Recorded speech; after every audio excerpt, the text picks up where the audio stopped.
tá? Olá, pessoal, boa noite. Hoje é dia 19 de agosto, quarta-feira, e eu estou aqui com a turma da pedagogia do segundo D. Segundo D de dado, para a disciplina de corpo, movimento e psicomotricidade. Muito bem. Maria José, engraçado, é? Muito bem. Então, depois de tudo isso, vamos, né, entrar na... Eu vou fazer a apresentação do plano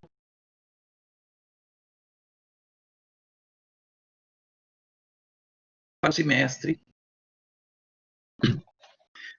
O Lucas está falando aqui que a noiva faz parte do seu grupo de pesquisa. Você foi o... Por isso que eu achei estranho. Legal. Quem é sua noiva? Lucas. Boa noite, Cindy. Boa noite, Evelyn.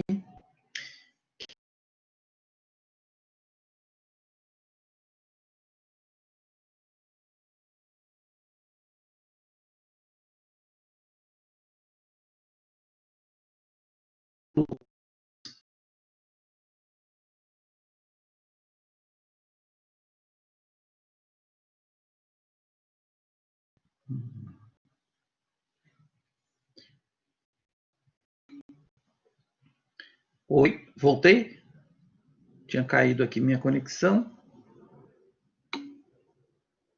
Voltei. Lucas, o nome dela, eu conheço as meninas do grupo.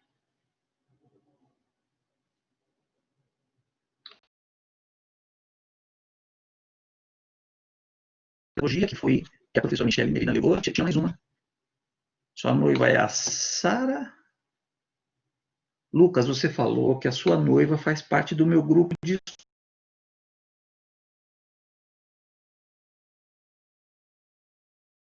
É a Sara ou se é a outra, que eu não estou lembrado, Ana. Tem a Ana e a Sara, as duas eram da pedagogia. Eu estou imaginando que é uma dessas duas, é isso?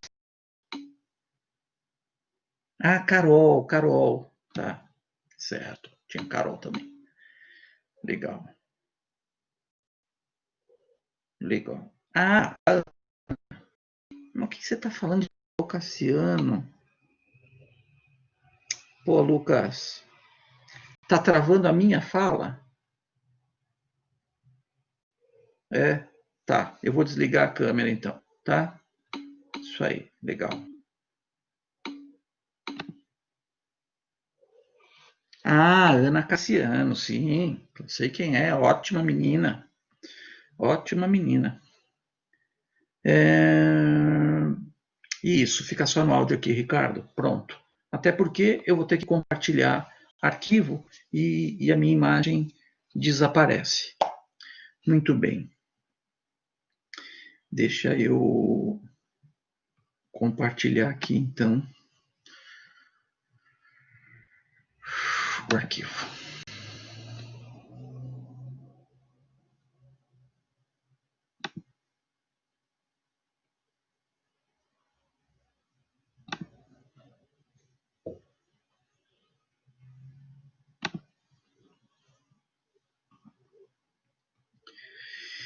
Muito bem.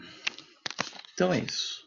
Nossa disciplina, corpo, mente e psicomotricidade.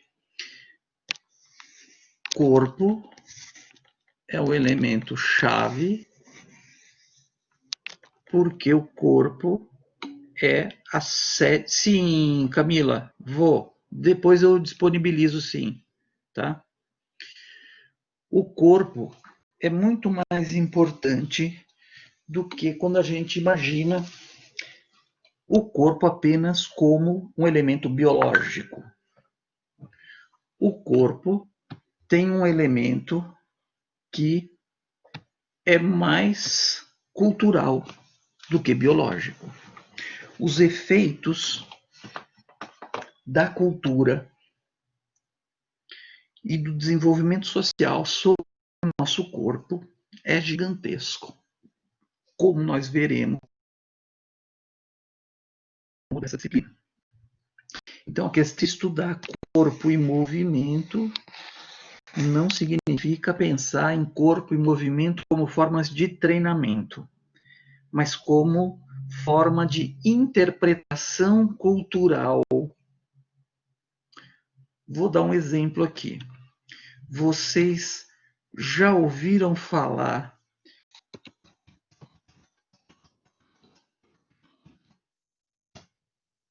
em heteronormatividade?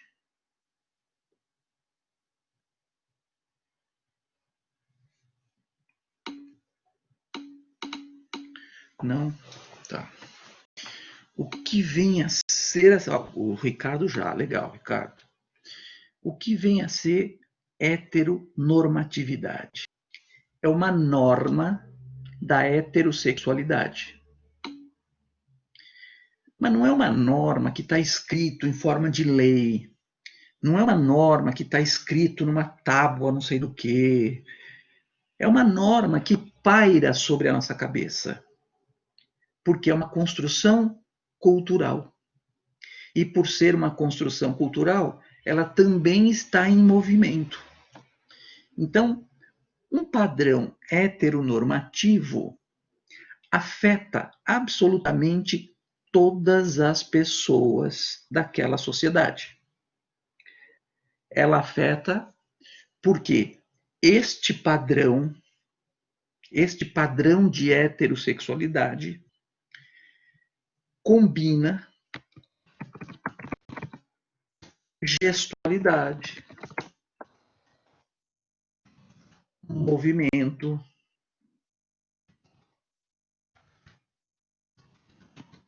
rigidez. Tudo isso faz parte de um movimento heteronormativo. Ou seja, é aquele olhar que todo mundo tem para julgar uma pessoa pela sua gestualidade. Um menino que tem gestos, na opinião no julgamento dessa pessoa, gestos que não cabem a um menino, ele sofre por conta disso. As pessoas, por exemplo, as diferentes formas de bullying, de preconceito com relação à sexualidade tem menos a ver com o exercício real da sexualidade do que com relações corporais da gestualidade. Um menino ou uma menina podem ser perseguidos na escola, inclusive pela professora e pelo professor, por apresentar uma gestualidade incompatível com o seu sexo biológico na cabeça de quem a avalia. Dá para entender o que eu estou dizendo?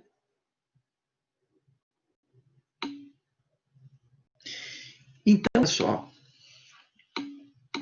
uma menina, e isso tem mudado de geração a geração. A geração de vocês é muito diferente do que foi a minha geração de meninos e meninas. Hoje, as meninas são muito mais espoletas.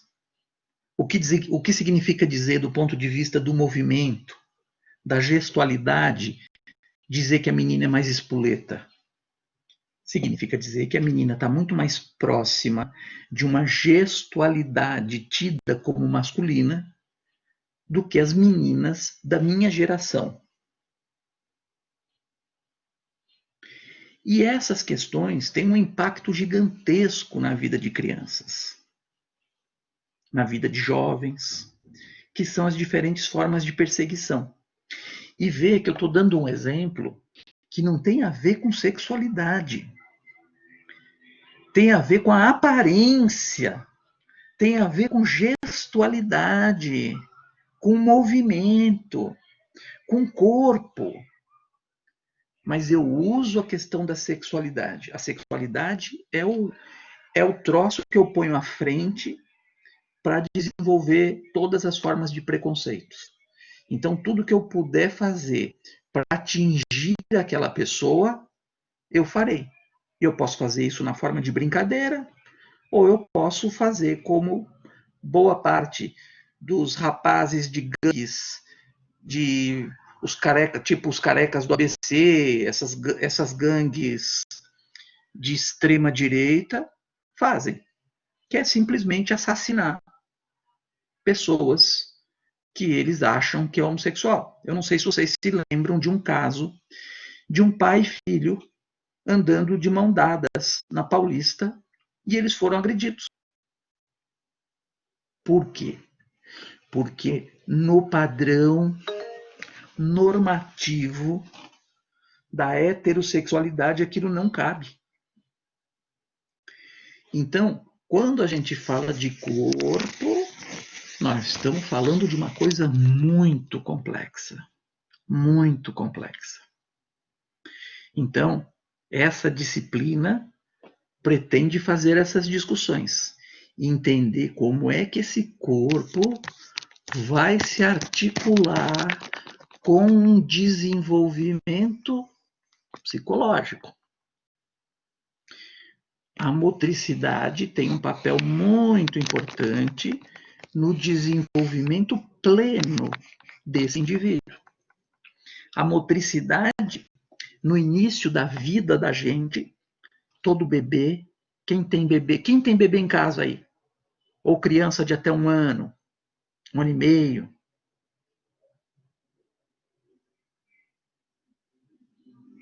Quem tem? Ninguém? Ah, legal, Alcivânia. Quem tem vai poder, as discussões que for fazendo, vocês vão vendo, podendo ver na prática, né, certas coisas acontecerem, né? Então, por exemplo, essa motricidade nos anos iniciais, ela é isso aqui, ó. Ela é linguagem. A criança se expressa pelo movimento. Nós também, evidentemente. Nós adultos nos expressamos também pelo movimento. A gente não fala apenas, a gente também tem expressão facial, tem expressão corporal, né? O que é mais fácil? A gente mentir com a boca ou com o corpo?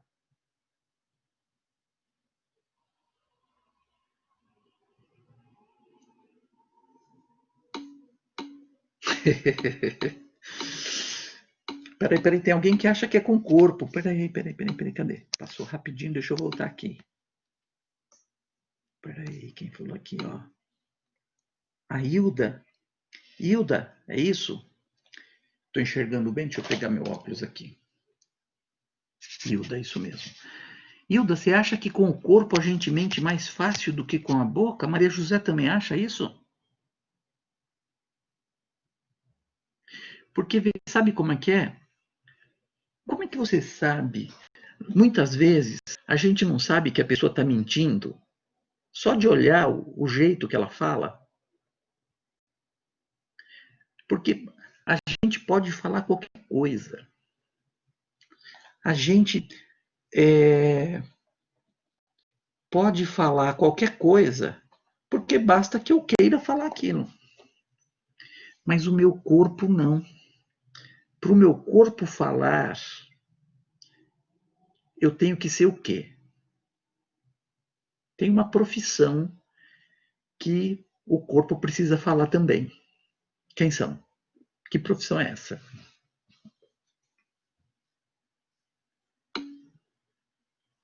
Boa, Silvânia. A dança, mas tem mais, tem mais. Tem mais uma, pelo menos, importante, que todo mundo vê.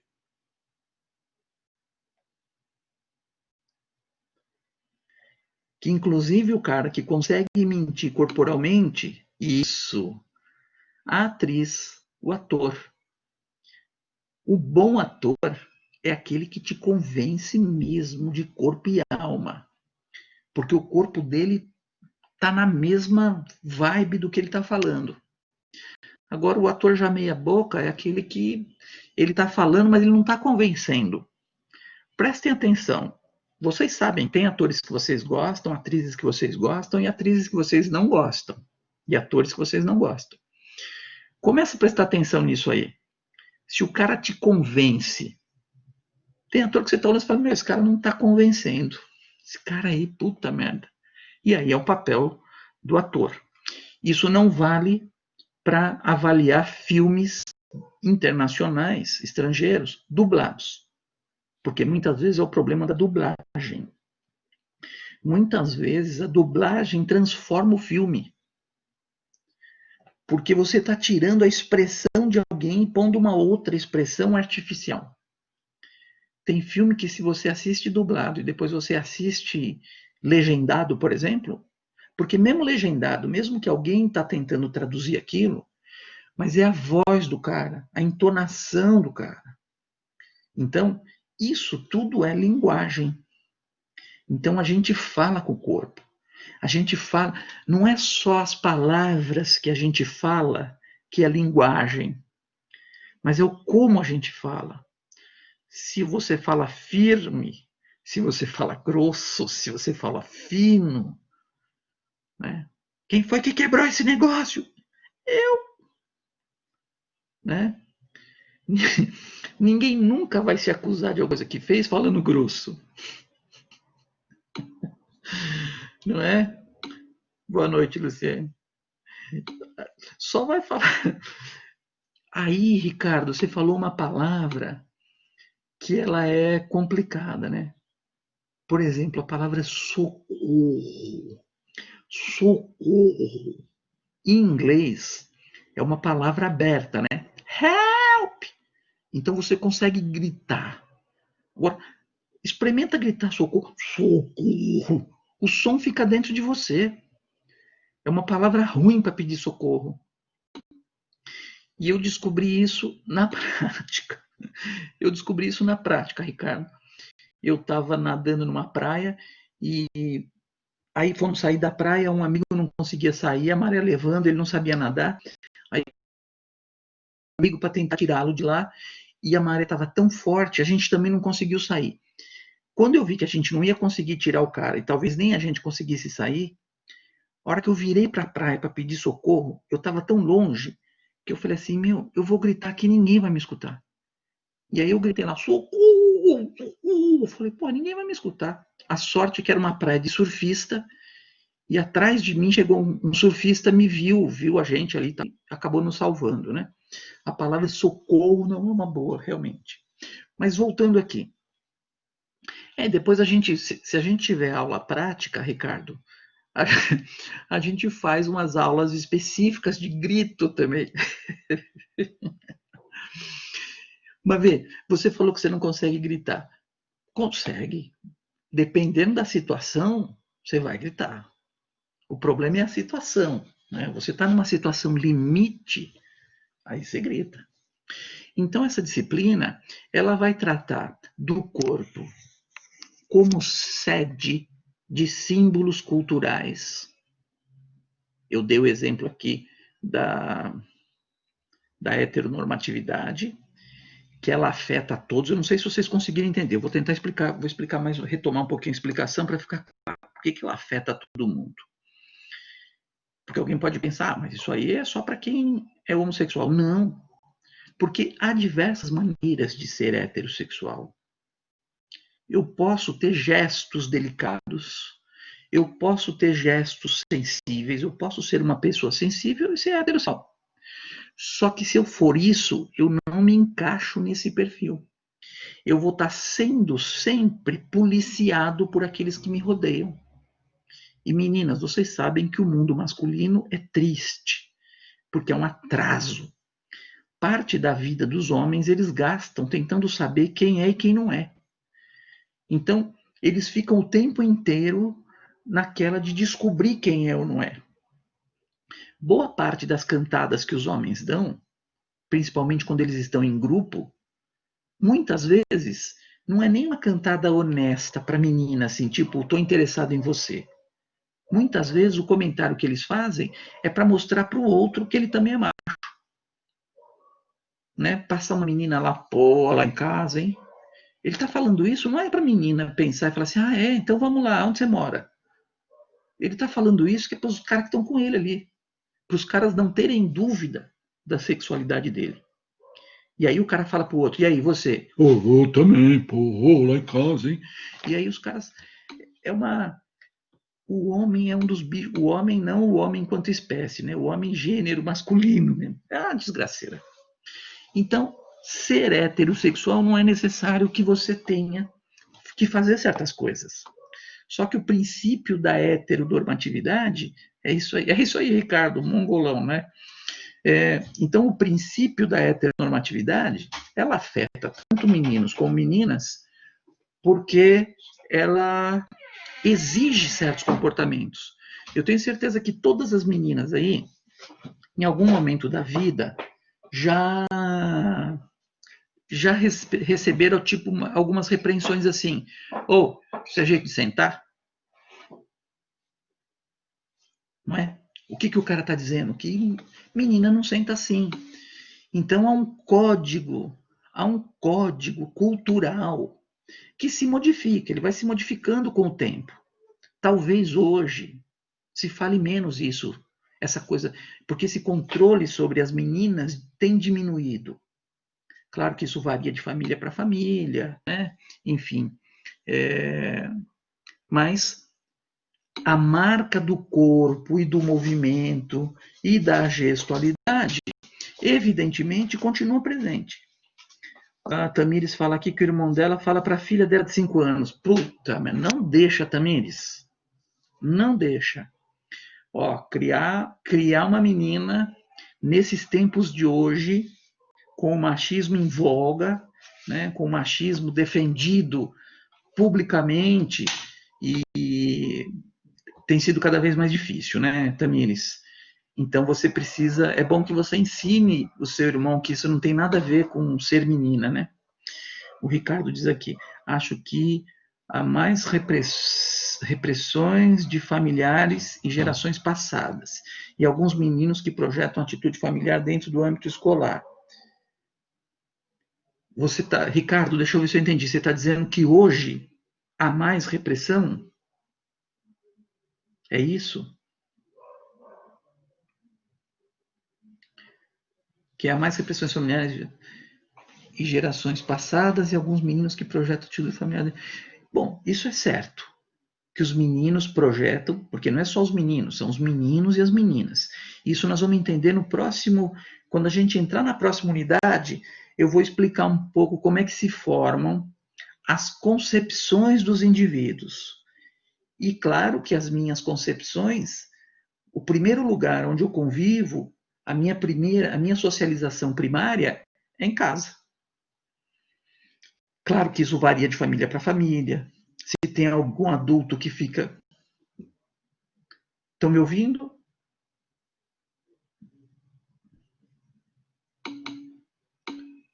Voltei? Voltei? Tá, aqui ameaçou de cair aqui. Então, isso vai que o Ricardo disse, vai variar de família para família. Então, de como a cultura familiar se fez presente na cabeça daquela criança. Isso tudo a gente vai entender um pouquinho mais para frente, tá? Então, é fato que nós estamos vivendo um momento hoje cultural no Brasil de grande retrocesso, de grande luta, né? De grande luta de pessoas que antes tinham vergonha de tomar essa posição e que hoje não tem mais vergonha porque essa posição está vindo lá de cima, né? Então as pessoas estão se sentindo à vontade para se colocarem nessas posições. E aí cria uma luta dialética, é um conceito que vocês vão aprender aqui comigo, o que significa. Mas a dialética é uma luta entre forças buscando a hegemonia. O que é hegemonia? Hegemonia é a dominação. Por exemplo, hoje, na nossa sociedade, o grupo social hegemônico é o grupo branco, masculino, jovem, rico e cristão. Esse é o modelo hegemônico. Quem não se encaixa nesse modelo, ele faz parte de grupos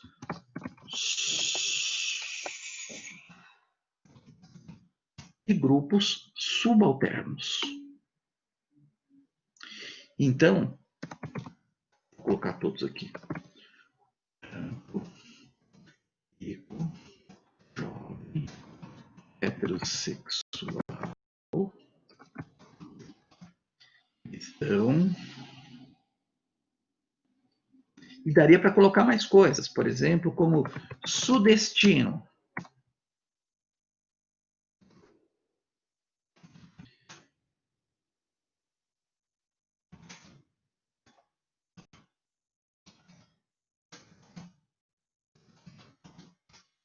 Por exemplo, branco. Então, homem, né?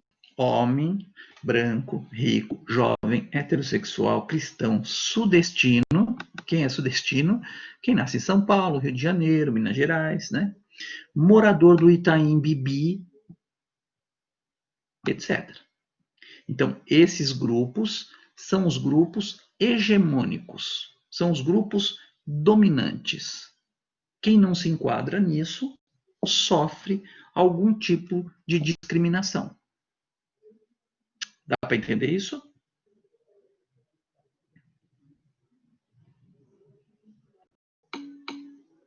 Certo. Muito bem.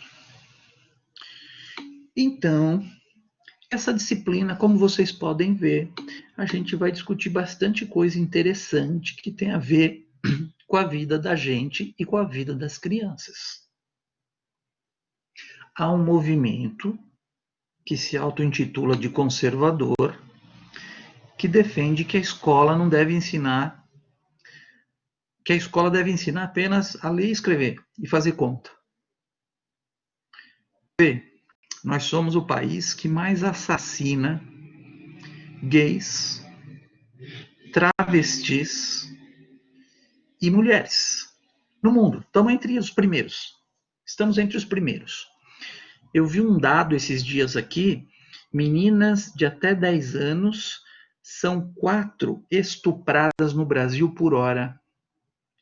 Isso é o que se tem registro. Isso é o que se tem de registro. Agora, como é que a gente pode achar que o Brasil é uma maravilha, que a família brasileira é uma maravilha?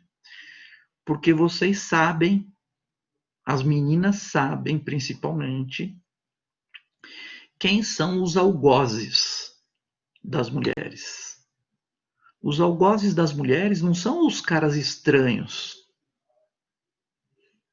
É o tio, avô, padrasto, pai, irmão, padrinho, vizinho, primo.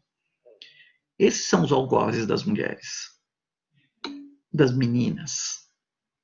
Mas a sociedade finge que não.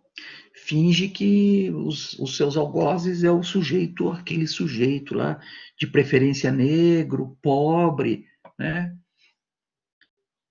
E na verdade o cara está dentro de casa. Então não é possível a gente pensar numa educação para essas crianças que a gente não entenda a relação entre corpo, movimento e motricidade. Por isso que esta disciplina vai tratar disso como linguagem. Então eu falo pelo corpo, então eu preciso escutar. Eu preciso auscultar. Vocês conhecem essa palavra, né?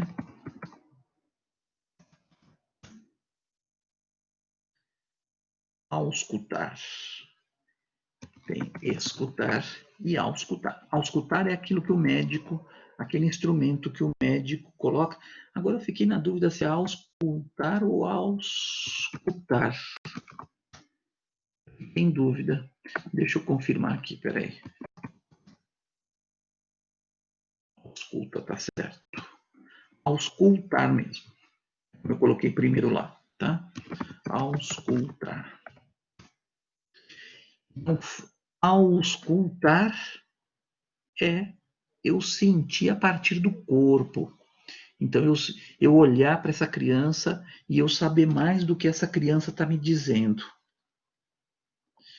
E eu ser capaz de entender, inclusive, o sofrimento dela.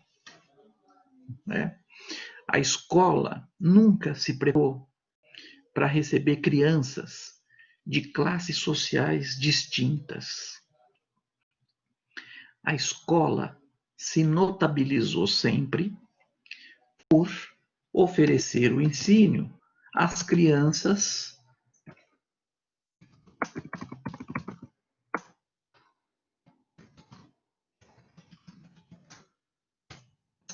das classes médias. Na medida em que as populações mais pobres, os bairros mais empobrecidos, vão se fortalecendo, vão se potencializando, vão adquirindo vozes, a pressão sobre o Estado vai aumentando e você começa a ter ações para receber essas crianças nas escolas. De uns 15 anos para cá, pois é, né, Maria José? Que coisa triste, né? Que coisa triste, né? E além dessa tristeza, a tristeza daquele movimento horroroso que foi lá na frente ainda ameaçar a menina, ameaçar a família, ameaçar os médicos. Meu Deus do céu, é cada débil mental que, pelo amor de Deus, e o pior é que faz isso em nome de Jesus. Eu não sei que Jesus é esse, sinceramente. Eu digo que tem religião, tem seita que se diz cristã, mas não tem nada de cristianismo. É uma seita que se diz cristã e que defende assassinatos, que defende pena de morte, não é possível, né? Sim, o Winnie, ser contra. Eu não conheço ninguém a favor do aborto. Não conheço ninguém. A favor do aborto. Vamos transar para você engravidar para a gente abortar. Eu não conheço ninguém. Não, Ana Luísa, o que eu quero dizer é o seguinte: eu sou a favor de que a mulher possa decidir, sem condenar. Então, eu sou a favor de que seja possível pelo Estado, que o Estado possa fazer isso, viu, Ana Luísa? Eu estou contigo. O que eu quero dizer é o seguinte: que ninguém em sã consciência quer engravidar para abortar. Claro, Ana Luísa, isso aí. É, há inúmeras, como é o caso dessa menina, né? Muito bom, legal. Opa, tô gostando de vocês, que legal. Eu sou a favor que a mulher tenha o direito de decidir. Isso significa dizer que, claro, que tem que ser possível, tem que complementar, porque quem sabe da vida é quem está vivendo, né? Existe até uma piadinha assim sobre isso, que a filha pergunta para a mãe: mãe, você é contra ou a favor do aborto? A mãe fala para ela assim: na teoria ou na prática? Né? E é isso. Vê, eu quero dizer assim, por princípio, vocês estão me ouvindo ou não?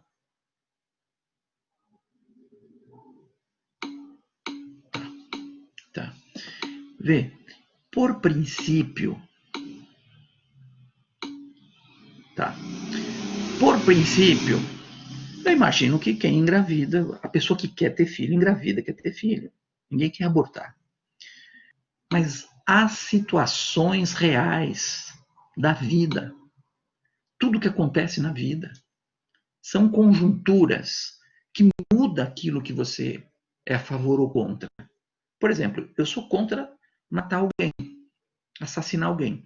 Mas se eu estou na minha casa, o cara entra e mata todo mundo na minha casa, sei lá, ou quase mata, e eu tenho oportunidade de fazer isso. Talvez eu faça. Talvez eu faça, mesmo sendo contra. O que eu quero dizer é que há situações que mudam a sua posição. A própria conjuntura muda, né? A Alexia fala aqui, vocês viram que eles querem mostrar vídeos de aborto antes da vítima de estupro fazer o aborto, além do físico. Vai mexer com o psicológico da vítima? Claro, são estratégias, né? É isso aí, Débora. Opa, o corpo é da mulher, é isso aí. Gostei, muito bom. Bem, estamos entrando em assuntos espinhosos, né?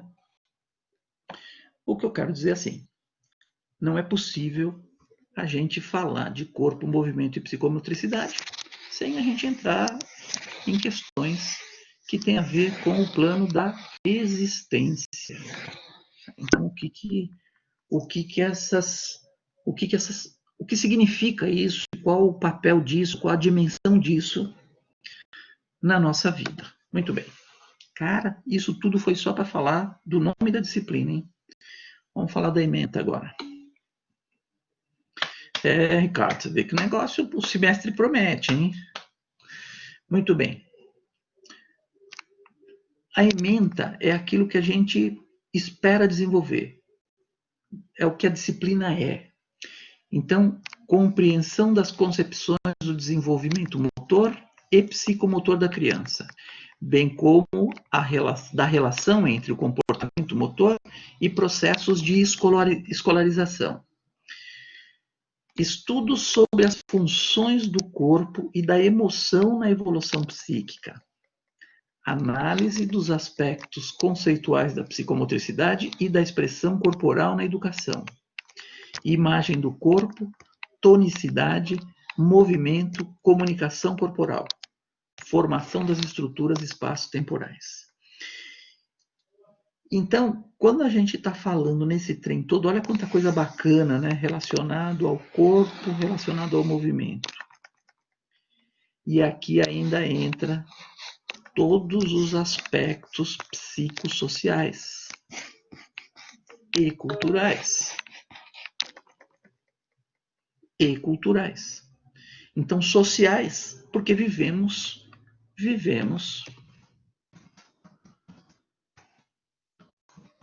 numa sociedade de classes. O que significa dizer que vivemos numa sociedade de classes? Significa que tudo aquilo que é produzido, toda a riqueza produzida numa sociedade, ela é apropriada por uma casta e a distribuição dessa riqueza é rigorosamente desproporcional. Então, nós temos uma casta que se apropria de grande quantidade da riqueza, enquanto que uma parte bem menor dessa riqueza é distribuída pelos produtores da riqueza. Se a sociedade, então, é dividida em classes sociais, evidentemente que nós estamos falando em questão financeira que tem influência também cultural. Porque uma criança que passa férias nos Estados Unidos, férias na Europa, tem acesso aos mais complexos bens culturais.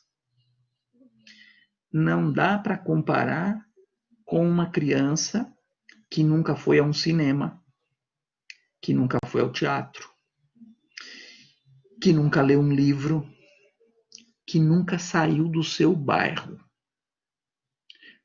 Hoje, cada vez mais, é possível você viver uma vida inteira sem sair do seu bairro. Há umas 3, 4 décadas atrás, era meio difícil porque os bairros não tinham desenvolvimento econômico. Os bairros eram para você dormir. E você ia resolver seus problemas no centro da cidade. Hoje não. Há alguns anos atrás, eu tenho um primo que mora aí perto da universidade, ele mora no Itaim. E eu fui lá na casa dele num sábado à noite. Eu fiquei impressionado com o desenvolvimento do Itaim. era um shopping a céu aberto. Então, ali na Marechal Tito mesmo. Isso então, Ricardo, é isso que eu estou falando. Hoje, ali no Itaim, você não precisa ir para lugar nenhum para fazer as coisas. Então, isso, exatamente. Então, isso faz com que você também diminua os teus intercâmbios. Ou seja, os teus intercâmbios, eles ficam circunscritos a uma determinada região. Então você convive muito mais com pessoas muito próximas de vocês. Eu sempre digo que durante o ensino fundamental, normalmente a gente faz uma escola perto de casa.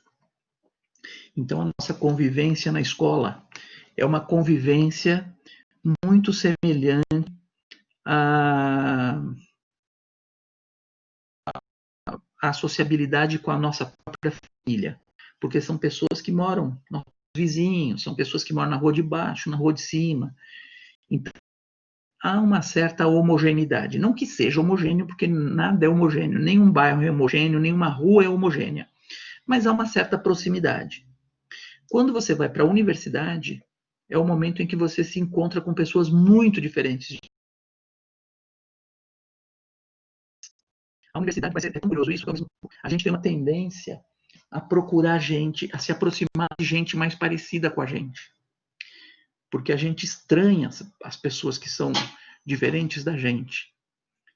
E isso diminui a sua possibilidade também de intercâmbio, de conviver com a diferença, de compreender a diferença, de compreender que o seu jeito de entender o mundo, os valores que você carrega, que você traz desde a sua infância, eles são apenas uma possibilidade de desenvolvimento cultural. Mas em outros bairros, outras famílias vão produzir outras formas culturais. E quanto mais eu convivo com pessoas diferentes de mim, mais eu torno elástica a visão que eu tenho sobre o mundo. Ah, então você veio da onde, Ricardo?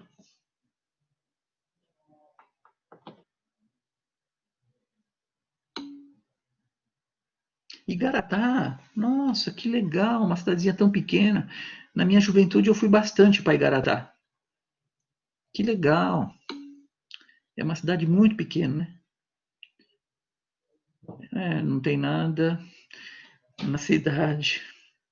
Nem é, Santa Isabel que é maiorzinha, né? O mais próximo seria Arujá, que já é maior, realmente. Já aqui no Itaim, após me mudar, acho que nunca saí do bairro, só para ir para São Miguel. É, Igaratá é que você deu um exemplo realmente de uma cidade que é minúscula, né? Igaratá é minúscula. Legal, bacana. Então, só que quando você chega lá no Itaim, você começa a flexibilizar o seu olhar sobre o mundo. Você percebe o quanto você mudou? Sabe como que você vai perceber? Se você ainda não percebeu, sabe quando você vai perceber? Quando você voltar para Igaratá para encontrar seus amigos. Normalmente, quando você começa a frequentar lugares diferentes, você só começa a se dar conta do quanto você mudou quando você retorna para sua base. Quando você reencontra aqueles seus amigos que continuam no intercâmbio só no bairro, só na cidadezinha, no teu caso ali, só em Igaratá. Então o cara, se você saiu de lá, se você volta e encontra a sua turma de Igaratá, que ninguém saiu de Igaratá, você vai poder constatar por meio de conversas o quanto você se modificou. O quanto esses caras deixaram de ser interessantes para você. Você olha para ele e você fala assim, puta merda, eu achava aquele cara tão legal, mas ele, putz, olha a posição que o cara tem, olha o que o cara fala, olha. Dá para entender isso que eu estou dizendo? Isso. Então, a gente vive numa sociedade que, tanto do ponto de vista das classes sociais que vão produzir, a Winnie aqui fala, Eu mesmo estranhei quando fui passar um tempo com estrangeiros indianos e australianos. Olha que legal. As pessoas são bem diferentes. A mente abre, os olhos abrem, muda muito a concepção que eu tinha antes. Legal, Ini, muito bom. É isso aí. Que legal. Bacana. Então, essa disciplina é uma disciplina que pretende abrir a cabeça. Eu estou vendo que vocês estão aqui em 45 pessoas, então são 45 maneiras diferentes de verem a realidade. Essa disciplina pretende fazer essas discussões de modo que a gente consiga esclarecer, que a gente consiga sair das fake news, que a gente consiga fugir da Unisap. Vocês sabem o que é a Unisap, né? É aquela universidade que o pessoal faz um curso superior pelo Zap, né? É a Unisap. Ricardo, isso aí é uma desgraceira, rapaz. Porque esses caras acreditam em cada coisa que eu vou te falar. Tem uma agência que se chama Lupa, tá no Instagram, Lupa. Essa agência Lupa, o trabalho dela, sabe qual é? Investigar a verdade dessas afirmações. Cara, no Instagram todo dia eles publicam 10, 12, 15 coisas, mentiras inventadas por essa fábrica de mentira. E tem cada uma que eu olho e falo assim, mas gente, não é possível que alguém acreditou nisso aqui. Acreditou sim. O pessoal que está fazendo a Unisap acreditou. Exato, Lucas. Né? Você fala assim, cara, mas não é possível isso, rapaz, que tem gente que acredita. E as mentiras vão passando, eles vão contando e, cara, eu ouvi cada coisa. Teve uma vez que eu ouvi da faculdade que eu falei, não é possível. Sabe, a coisa da mamadeira de piroca? Pois é, Maria José. A mamadeira de piroca. Gente, uma aluna veio me falar que a tia dela disse que uma amiga dela disse que na escola que o filho estuda, então, olha como é que é a história, né? Uma aluna me disse que a tia dela disse que uma amiga dela disse que o filho dela na escola tinha tido aula de educação sexual. O moleque tinha 4 anos. E que estava ensinando como fazer sexo. Eu falei, gente, pelo amor de Deus, não é possível que você acreditou nisso aí. Não, mas minha tia falou que é verdade. Eu falei, não é possível que sua tia acreditou nisso. Então é aquela coisa que o ensino superior, ao contrário de fortalecer a crença, o ensino superior faz justamente o contrário. Põe em dúvida. Né? Põe em dúvida. O Ricardo fala que pega uma proporção enorme, principalmente em classes sociais mais baixas e onde passa informação com precariedade. Vi muito aqui em São Paulo, principalmente quando vim morar com meu pai. É verdade, Ricardo. Onde eu morava, a gente nem sabe o que acontece. Ai, meu Deus. Pois é. Mas, porque, na verdade, você falou das classes mais baixas, mas, na verdade, tem uma coisa assim. Tem a ver com a nossa capacidade de pensar. Então, existe um movimento conservador que diz que a escola doutrina os alunos.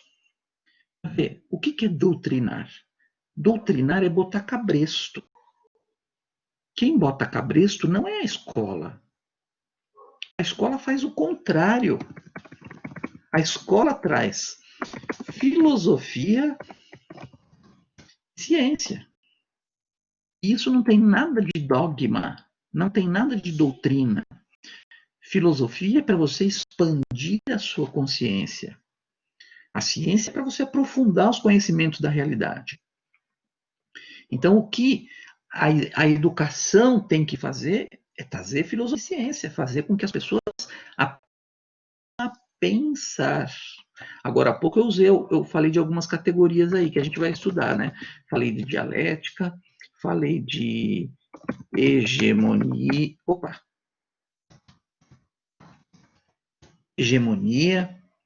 são categorias de análise. Então, são coisas que acontecem na realidade e que se eu conheço essas ferramentas, por exemplo, dialética e hegemonia, eu consigo fazer uma análise da realidade muito mais profunda do que se eu não conhecer isso.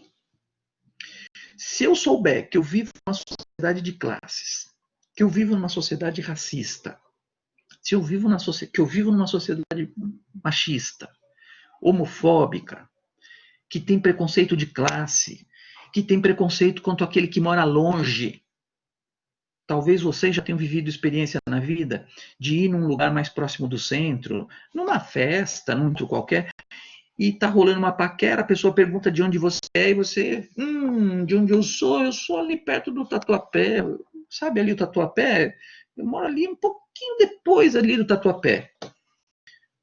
Porque você sabe que se você falar que você mora não sei aonde, você de repente perde até a paquera. Então, se eu reconheço que isso existe na sociedade, isso, Lucas, exatamente, né? Você já Tatuapé, né? Você fala, eu moro na Zona Leste, aonde no Tatuapé? É, ali mais ou menos ali. Não, e a Zona Leste vai embora, né? Já aconteceu com a Luciene.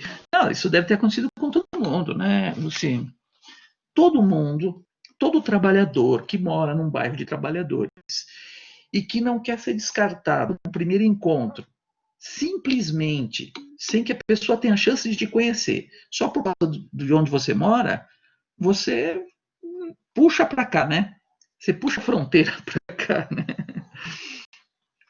É, Carol, esse é um jeito, né? Você pode falar, eu moro no Itaim. Opa! Só que se você tiver, por exemplo, no Tatuapé e fala que mora no Itaim, tu vai saber que é o paulista.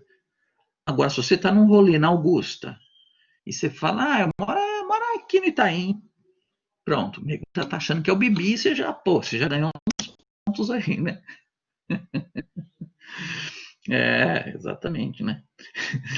É, Igaratá, credo, é isso. A Alexia fala aqui que ela é descarada. Falo, moro depois do Itaquerão. O pessoal já olha com cara estranha, você vê, Alexia, que loucura que é isso, né? Então é um desrespeito. Então vê, por que eu estou falando disso? Porque eu estou falando que a gente vive numa sociedade de classes.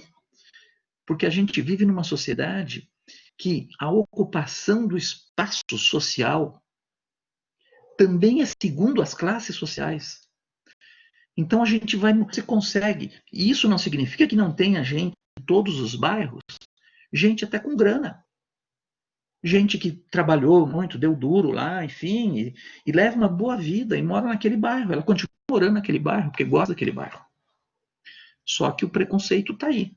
Então, quando eu reconheço que nós estamos todos presos a um determinado conjunto, a uma determinada estrutura cultural e social, isso significa que elas me afetam. Por exemplo, uma coisa que a gente vai explorar bastante no trabalho, vocês sabiam que há pesquisas, e nem precisaria delas, mas há pesquisas que mostram que crianças negras recebem menos afeto do que crianças brancas na educação infantil?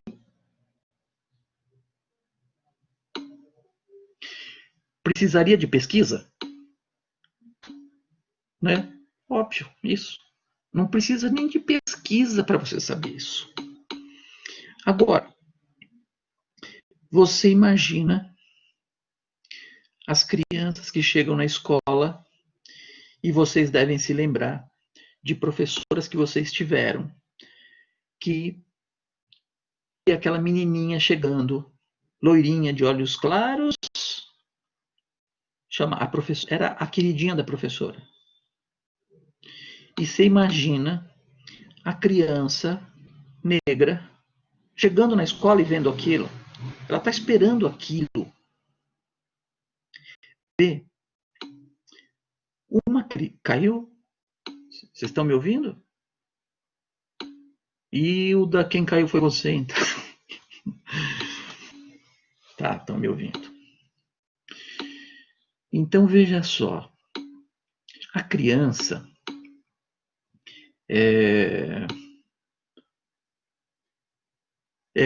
então, Ricardo era o queridinho.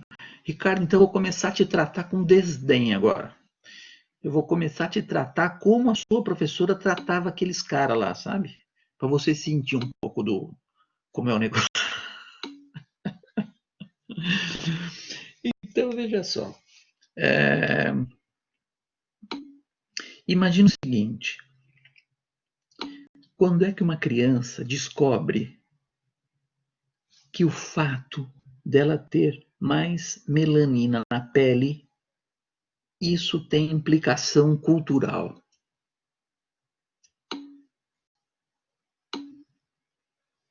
O Lucas era queridinho fora da sala, mas dentro da sala, né, Marcelo?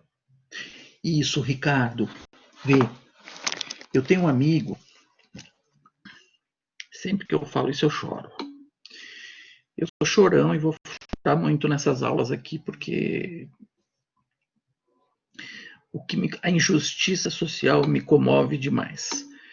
Eu vou contar o caso do meu amigo e eu não consigo contar esse caso sem chorar. Antes, deixa eu ler aqui, peraí.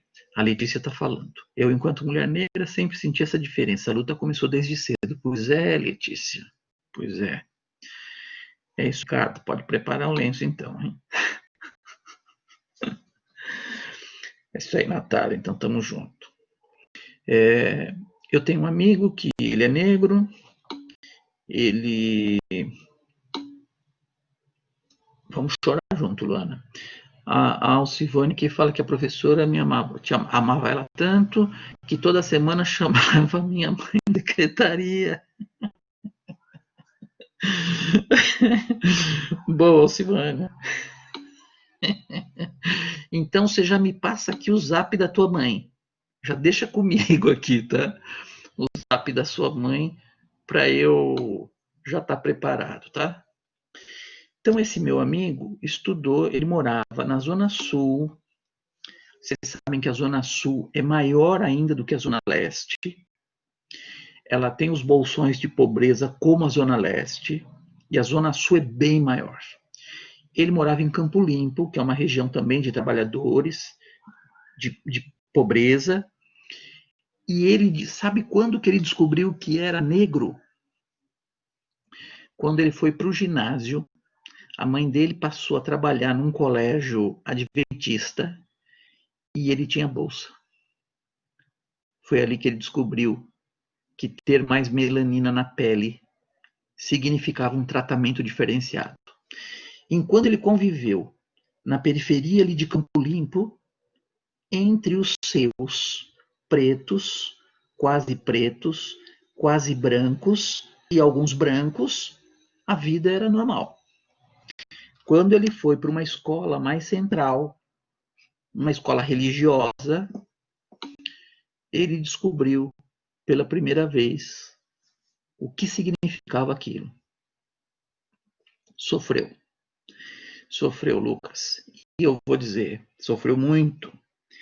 Esse cara entrou na universidade, foi estudar na Unicamp, estudou, virou professor universitário, fez mestrado na PUC, e depois que ele terminou o mestrado, ele voltou lá na escola. Sabe aquela coisa tipo para você desopilar a alma, lavar a alma? Claro que ele voltou na escola e todo mundo que estava lá já não estava mais, claro, né? Uma ou outra funcionária, a diretora talvez, né? Então não serviu nem para ele se colocar para as pessoas lá. Mas foi um desabafo. Ele precisava fazer aquilo. Ele sentia que ele precisava fazer aquilo. Então, a gente não tem ideia. Porque a autoestima é um elemento fundamental na aprendizagem e no desenvolvimento das pessoas. Agora, você imagina, se eu chego numa escola e eu percebo que eu sou tratado de forma diferenciada, que o tratamento que vem para mim é um tratamento negativo, é um tratamento que me inferioriza. Vê, qual é a diferença entre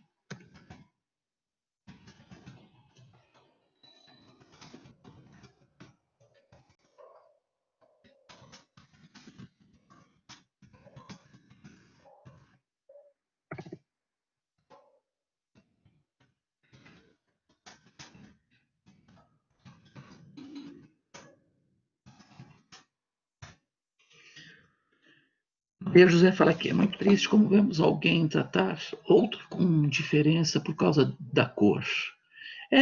Mas Maria José, não é só da cor, né? É da roupa que você veste, da sua gestualidade, das palavras que você usa, do teu cabelo, do sapato que você está usando, do tênis, do cheiro, né? Então, vê só. Qual a diferença entre uma pessoa inferior e uma pessoa inferiorizada?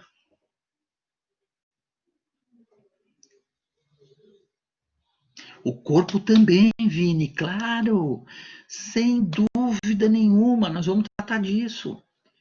Então, como é que as crianças com sobrepeso são tratadas?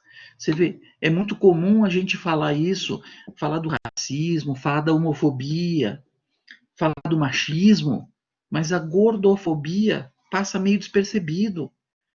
Cara, e o preconceito é gigantesco. Perde-se emprego por causa disso, ou não consegue um emprego por causa disso. É tão grave quanto. É tão grave quanto. Mas vamos lá, voltando na minha pergunta. Qual a diferença entre uma pessoa inferior e uma pessoa inferiorizada?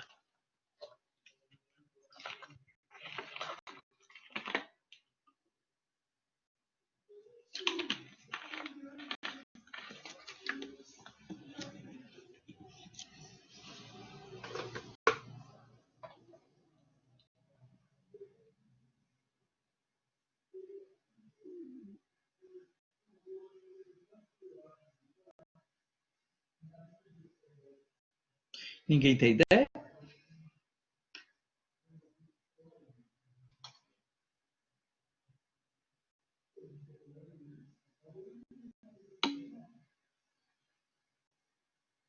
Vou explicar.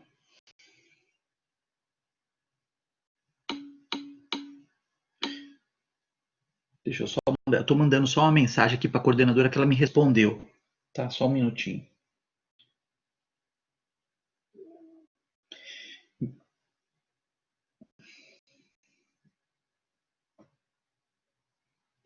Oi, Michele. O que aconteceu é que para mim aparece segundo C. E então eu só consegui mandar para a turma do primeiro C, do segundo C. E aí a turma do D conseguiu meu telefone, meu zap por uma aluna e, enfim, pela noiva de um aluno, né? Que é uma menina do grupo nosso, a Ana, do grupo de pesquisa. Então a Ana passou meu telefone para o noivo, que passou para a representante de sala, que me mandou o zap. Então o que eu fiz? Eu pedi para as meninas que estavam comigo na sala fossem para a sala do Carlos e passei por zap para as outras e agora estamos aqui. Estou aqui com quase 50 pessoas aqui, deu tudo certo. Só que precisa solicitar então a alteração no sistema para mim, porque para mim está aparecendo C, tá bom? Beijo.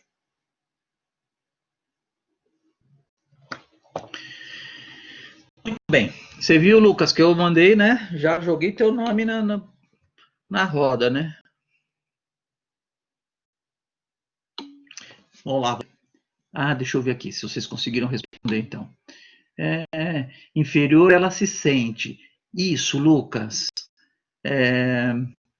Para baixo, eu não vou conseguir, eu não vou conquistar, tal, inferiorizado, tipo rebaixo. Na verdade é o seguinte, não existe ninguém inferior. Só existe inferiorizado, tá? Ninguém é inferior. Mesmo isso que o Lucas falou, da pessoa estar com a mente, para baixo, isso é outra coisa. Porque há um processo social tão ferrenho. Vamos imaginar aqui uma mulher negra, pouca escolaridade, nordestina, separada por maus tratos do marido, com 4, 5 filhos. Cara, essa mulher é uma guerreira, né? Só tudo está contra ela. Tudo é contra ela.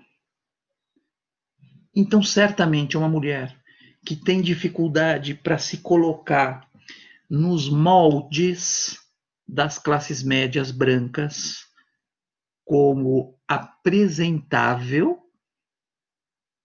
Então, ela não vai conseguir emprego nem de faxineira, muito provavelmente. Ela vai, não que não vá conseguir, mas ela vai ter muita dificuldade. Talvez depois que ela consiga o primeiro e que as pessoas passam a confiar e ver que ela faz um bom trabalho, beleza. Só que ela está o tempo inteiro sendo afetado por mensagens subliminares. O que são mensagens subliminares? Ela está vendo a novela, ela está vendo o filme, e ela está vendo o espaço dela, o lugar dela ali. A gente vive um período de ditadura da beleza.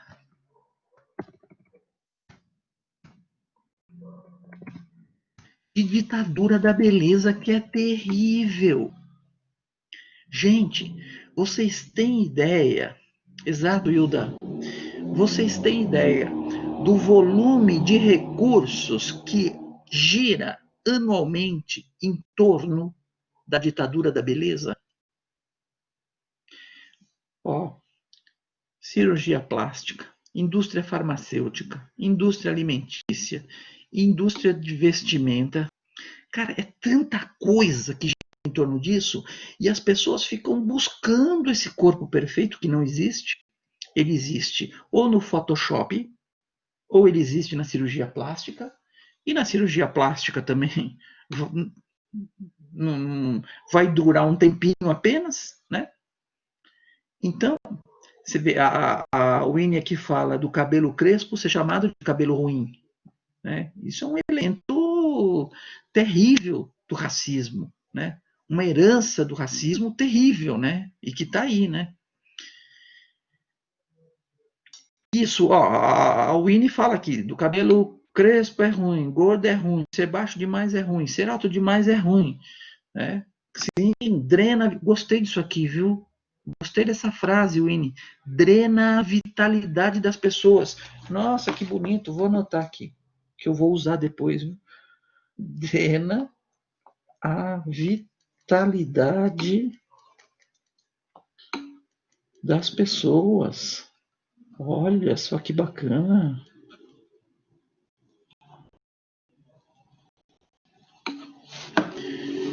Que bacana. Gostei.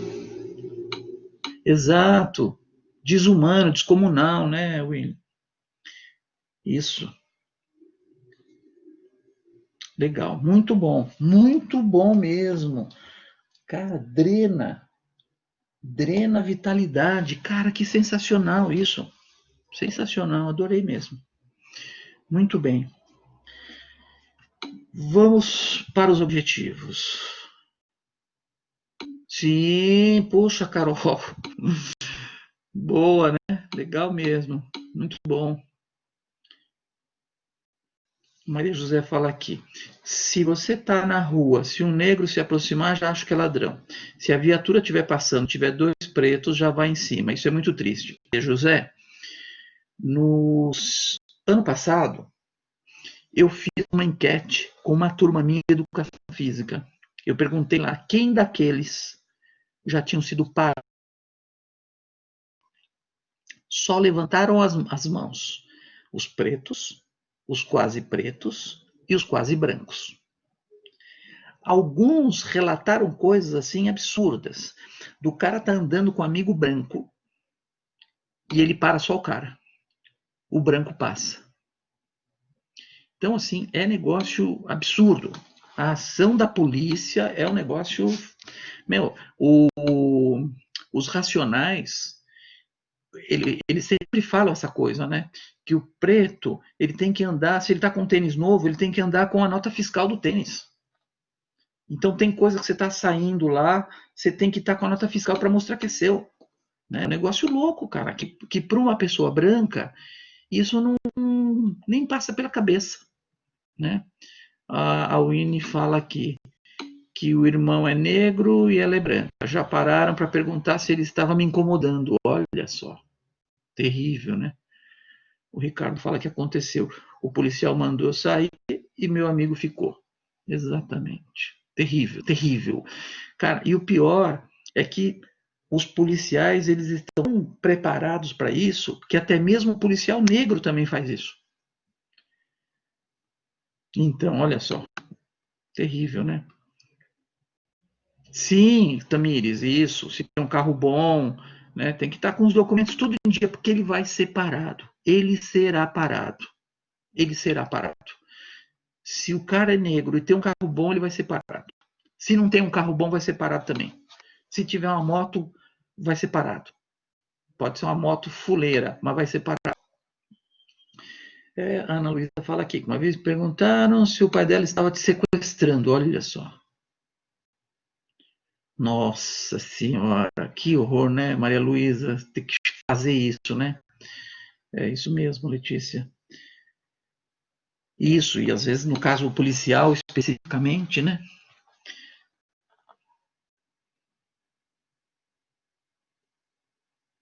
Como é que é, Hilda? Seu pai é negro e a irmã é branca. Ele levou ela na consulta médica e perguntaram se ela era filha dele. Não é fácil.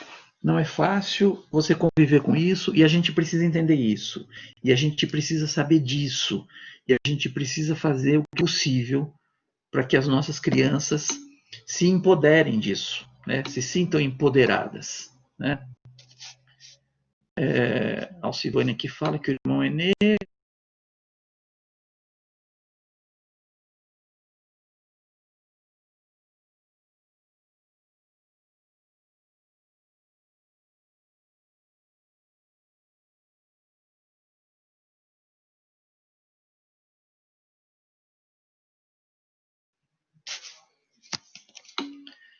Voltei?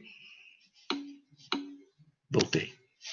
Você vê, Alcivânia, que loucura que é isso, né? Meu Deus do céu. E as pessoas não têm nem pudor, né? Nem de achar que pode ser. Não, já é, né? A Gabriele fala que não só necessariamente pretos, mas também tem muitos preconceitos hoje em dia com vestimenta. Sim, também. Vestimenta também. Isso aí, Maria José. Vivemos numa sociedade doente. A Winnie fala que sofreu por ser gorda, meu irmão por ser negro, minha mãe por ser magra demais. Exato. E a gente precisa superar isso, né? A gente precisa vencer isso, né? O Ricardo fala aqui da sobrinha que foi brincar com as amigas e ela era a única que estava com boneca negra e ela é retinta e as outras cheias de boneca loira com olhos azuis. Ela se achou ser mais oso do mundo e voltou chorando para casa. Uai. Bom, eu não sei se eu entendi. A sua sobrinha foi brincar com as amigas. Ela era a única que estava com uma boneca negra. E ela é retinta. Ela ou a boneca? E as outras cheias de boneca loira. As meninas brancas com bonecas brancas, tá? E a tua sobrinha é negra, com uma boneca negra, é isso? Ok. E as outras cheias de boneca loira, com olhos azul, ela se achou ser mais horroroso do mundo. Vê, isso é muito grave. Por quê? Porque, veja, a questão da estética, não, a gente vai estudar um pouquinho como se constitui a subjetividade e a gente vai ver que a subjetividade não nasce com a gente. A gente não nasce, a gente não acha uma coisa bonita porque aquilo está dentro de nós. A gente acha uma coisa bonita que foi se transformando em bonita porque aquilo foi aparecendo para você muitas vezes. Então, se eu digo para vocês, imaginem que nós estamos numa sala, estamos lá na universidade. Aí eu falo para vocês, eu tenho uma surpresa para vocês. Eu tenho um anjinho aqui fora. Eu vou mandar ele entrar. Quando entra, é um moleque negro, espivitado, com aquele cabelo todo todo transado, todo para cima, todo black power. Eu tenho certeza que nenhuma das pessoas naquele espaço poderia imaginar que o meu anjinho seria aquele menino. Porque na dimensão cultural, anjinho, o que é o cabelo angelical? Cabelo loirinho, que é cacheadinho, com uma criança muito branquinha de olhos claros. Então, você vai construindo essa ideia, Ricardo, na cabeça da criança. Então, a criança negra, ela se sente inferiorizada porque os padrões de beleza ainda são fortemente marcados pela branquitude. Já tem mudado um pouco, mas ainda é fortemente marcado pela branquitude, né? Então, é muito difícil. A gente tem que entender que isso é possível de acontecer. De ela se sentir inferiorizada, porque ela acha que aquilo lá. Há pesquisas que mostram que as crianças, na hora de escolher uma boneca, que boneca que ela confia mais, que boneca que ela gosta mais, e tinha boneca gorda, boneca magra. Então, a criança vai sempre naquele modelo que é apresentado pela sociedade. E o modelo apresentado pela sociedade é o modelo da sociedade, mas é o modelo, não é da sociedade, porque a Winnie fala bem aqui, vivemos num país tão miscigenado e de pensamento tão arcaico. Vê, esse padrão de beleza é do grupo hegemônico. Então, o padrão de beleza é o padrão determinado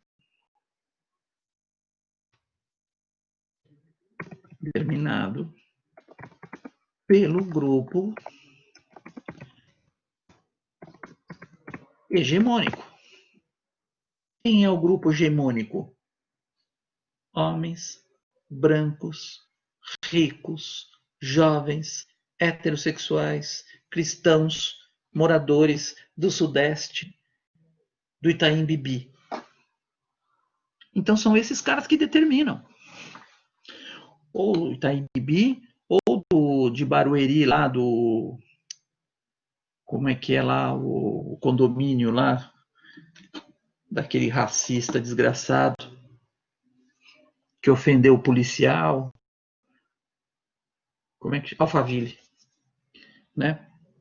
Então, quem determina o padrão de beleza é essa classe alta. E isso, claro, Maria José, é essa classe alta que determina o padrão. Então, quem não se encaixa naquele padrão, eu não sei, talvez uma parte de vocês, meninas, quando crianças, tenham pego ainda a época das paquitas. Tem os modelos das paquitas. Aquilo é uma produção de modelo de beleza. As meninas que entravam e não eram loiras, elas tinham que pintar o cabelo de loiras. Quantas crianças não brancas sonhavam em ser paquita? Exato, Ricardo, né?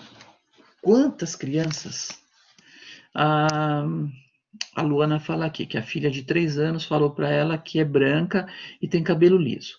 Eu disse para ela, você não é branca e seu cabelo é cacheado. Ela falou, eu gosto, eu não gosto, é feio. Como pode? Só tem 3 anos, nunca conversei sobre isso com ela. Então, Luana, mas é essa que é a jogada. Vê, e por que ela acha isso? Porque ela já vai para a escolinha. Ela vai para a creche, para a educação infantil, porque é onde ela está vendo. Ou ela está vendo na creche, ou ela está vendo, em filmes, em televisão, enfim, né? Então, vê, é muito importante, Luana, que você e seu marido desenvolvam com ela essa ideia, né? Que ela consiga perceber, porque a gente está diante de um caso de identidade, de compreender a identidade, de compreender modelo hegemônico de beleza. Então, a ideia de um modelo hegemônico, ela está ligado ao poder. As pessoas que têm poder legitimam o seu próprio modelo. Então, nós precisamos vencer os instrumentos que foram construídos para legitimar esse, esse poder decidir qual é o padrão de beleza. Por isso que o movimento negro tem um papel importante. Nos Estados Unidos tinha lá o movimento Black is Beautiful. Então, no final dos anos 70, início dos anos 80, começa no Brasil também forte um movimento negro de levantar a autoestima. O Jorge Ben tem uma música lá do início dos anos 80, final dos anos 70, Negro é Lindo. Então, isso é um movimento, e isso está acontecendo de uns anos para cá, essa coisa dos negros se assumirem no cabelo. Então, você vê muitos jogadores. Nós vivemos uma época, alguns anos atrás, que era de apagar a característica do negro, que foi aquele homem de cabelo rapado. Lembram-se disso? Isso começou com jogadores de basquete nos Estados Unidos e veio para o Brasil, entrou no Brasil, que quando você via um negro sem raspar o cabelo, você achava estranho, porque todos raspavam o cabelo. Hoje nós estamos vivendo, ainda bem, um movimento mais plural. Então você tem o Marcelo lá, que foi jogador da seleção brasileira. Cara, eu adoro aquele cabelo lá. Eu vejo o cabelo do cara e falo, porra, meu, é muita persona, né? Então, este não é um trabalho fácil de como desconstruir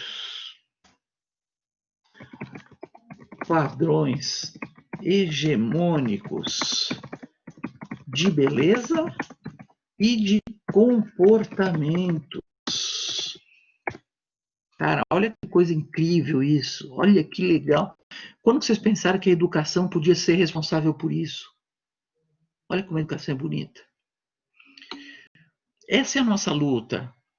Essa é a nossa luta principal.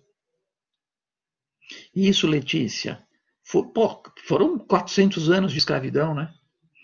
Então é difícil, é isso mesmo. A luta está só no começo, né? Não vai parar tão cedo, né?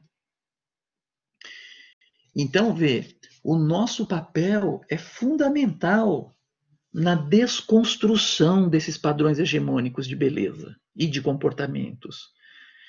Então, desconstruir isso exige uma ação pedagógica, metódica, com inteligência. E vê, eu estou falando isso, e isso aqui não é só na escola, não. Isso aqui é em casa também. Então, no caso aqui da Luana, que falou, né? A Maria José aqui está falando da filha de 8 anos que quer ser loira. Vê, por que a filha quer ser loira? Porque todo mundo quer ser loira. Porque ser loira é empoderar, ela se sente poderosa. Eu sempre levantei uma tese que é curiosa, que é o seguinte: como a gente vive num país que, de fato, a mulher que pinta o cabelo de loiro, ela percebe que os homens prestam mais atenção, isso me parece ser verdade. Como é que a gente tira essa vantagem? Todo mundo pintando o cabelo de loiro. Você acaba com essa vantagem. Ana Luísa fala aqui: professor, essa matéria foi incluída na grade de pedagogia quando? Ah, Ana Luísa, essa discussão que eu estou fazendo sou eu, né? Quando essa matéria tem, eu não sei. Mas do jeito que eu dou essa matéria é o meu jeito. Por que você está perguntando isso? Você quer reclamar lá?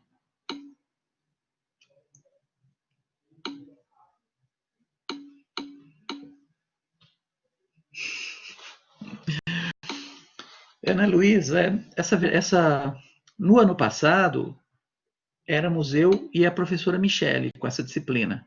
E a disciplina teve essa pegada, esse tom. No ano retrasado, estávamos eu e mais umas 3 ou 4 pessoas. Enfim, o programa, ele tem que ser o mesmo. Só que a gente vai preenchendo com coisas, e aí cada professor, porque não dá para os professores serem iguais, porque eles têm trajetórias também diferentes, né? Sem dúvida, Ana Luísa. Essa é uma discussão, essa coisa das identidades que a gente está falando, ela é uma discussão muito importante para a gente, professores, né? E exatamente, não se fala, isso não é comum se falar na formação de professores. Se você for conversar com uma professora que já está na escola lá, provavelmente ela desconhece toda essa discussão. Fica muito mais, em geral, essa disciplina é dada muito mais no que diz respeito ao desenvolvimento motor do que entender o impacto da cultura e das classes sociais sobre os corpos e os movimentos. Não, então, Ana Luísa, você está dizendo aqui que a professora não coloca em prática. Não, nem eles não têm, a maioria não tem nem ideia dessa discussão que eu estou fazendo com vocês agora, neste exato momento. Tá? Esses que se formaram, dependendo de onde estudaram. Então, é isso, tá? Na verdade, essa disciplina tem muito de mim. O livro básico que a gente vai estudar é um livro meu, é um livro que eu escrevi. Então, essa é uma área que eu, de fato, gosto e acho de fundamental importância. Tá? Obrigado. Então, não era para me dedurar, não, né? Certo. Mas tudo que eu estou falando está no programa, tá? Eu não estou fugindo do programa. Legal, muito bom. Mas eu não estou fugindo do programa, tá? É que cada um de nós, hoje nós estamos em 4 professores nessa disciplina. E os professores têm formações também diferentes. Então, na hora de você, quando você desenvolve, por exemplo, vou dar aqui o exemplo de vocês, tá? Falar mais o quê? Obrigado, Luana. Então, vê só, vou dar aqui um exemplo. Quando vocês forem dar aula, você vai estar numa turma e vai ter uma outra professora na outra turma. Vocês têm o mesmo programa, porque esse programa ele é construído e todo mundo tem que desenvolver o mesmo programa. Só que você tem um jeito diferente, o outro tem um jeito diferente. Você tem coisas que você leu na sua vida, que você estudou, que te deram um tipo de formação, e você vai puxar um pouco mais para cá, puxar um pouco mais para lá. Então, por isso que as disciplinas, elas acabam sendo um pouco diferentes, tá? Mas a minha tem essa pegada mesmo, né? Daqui a pouco eu vou falar um pouquinho de mim. A gente já está quase chegando ao fim. Aliás, já deu a hora, né? Eu vou fechar aqui. Nossa senhora, olha só, gente. Eu estou no segundo slide da apresentação. Olha o que vocês fizeram. Deixa eu ver aqui. A Alcine que fala que na creche onde ela trabalha, nós trabalhamos isso com as crianças, tanto que lemos o livro Menina do Laço de Fita, que trabalha diferente dela. Legal, Silvânia. Muito bom, muito bom. Que bom. Isso é uma outra coisa que melhorou bastante, que é a literatura. E o trabalho que eu vou pedir para vocês tem a ver com literatura, tá? Tem um trabalho final aí, mas hoje não vai dar tempo de falar. Eu vou falar só a semana que vem, tá? Natália, foi rapidão, né? Legal, legal, Alexia. Legal, vai ser assim, é nessa pegada, tá? Então é sempre a gente conversando, vocês trazendo coisas de vocês, e eu vou fazendo a mediação das discussões com os conteúdos. Não perderam a primeira aula. Não perderam a primeira aula, Maria, porque eu fiquei esperando vocês. eu não comecei a aula, porque a turma do C não chegava. Então eu fiquei ali plantado, esperando alguém chegar. Então a aula só começou com vocês mesmo. A gente perdeu um tempo, isso sim, né?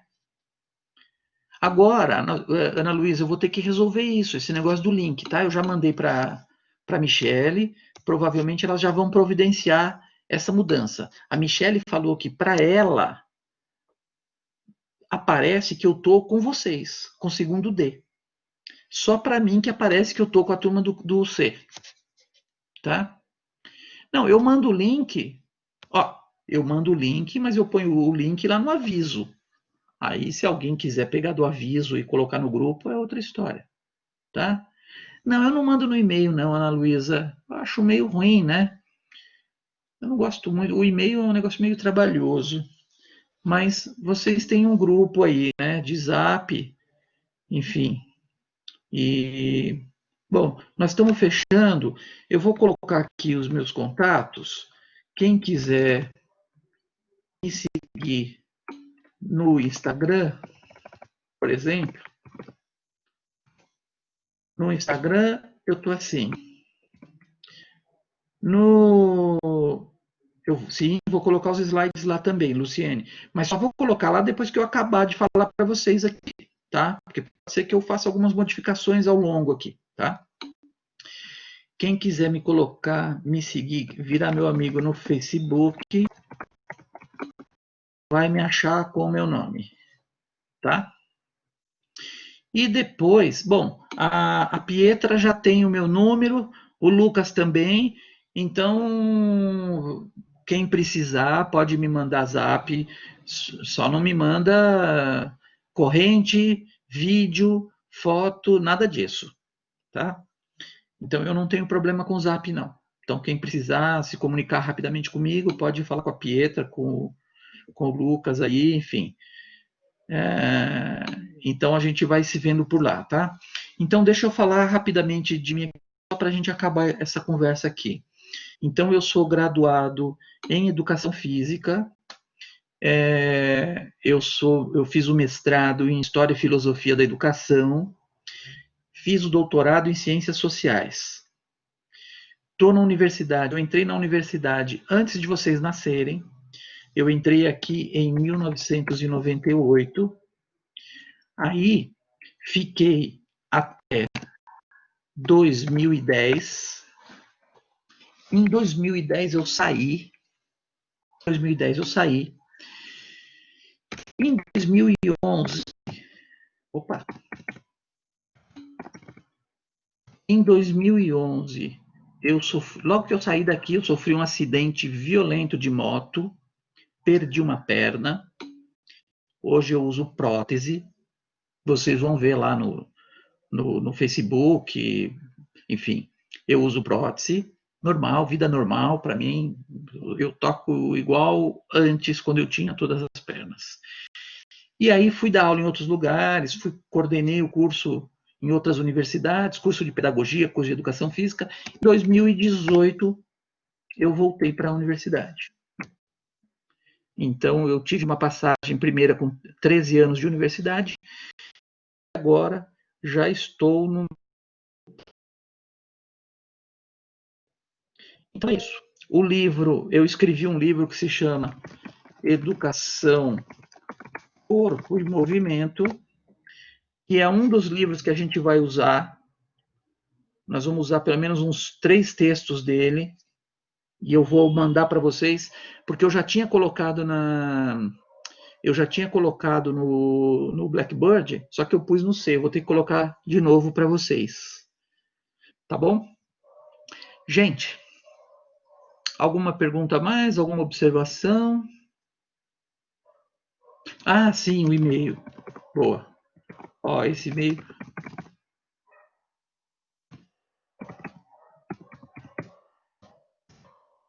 Ó, só que eu sugiro para vocês, se for uma coisa mais urgente, é melhor usar o Instagram, por exemplo, porque eu vejo mais fácil do que esse e-mail aí, tá? E aí pode me mandar mensagem lá no aquele inbox lá no Instagram, que também é fácil de ver, tá? Mas se é alguma coisa mais específica, mais documental, tal, aí pode me mandar por e-mail também. Eu estou falando para falar pelo Insta, se for uma coisa mais rápida, uma coisa qualquer assim, tá? Beleza, pessoal?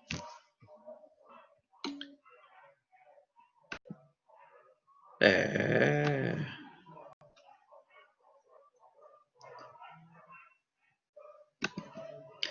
Tem que acompanhar a bagaça, né?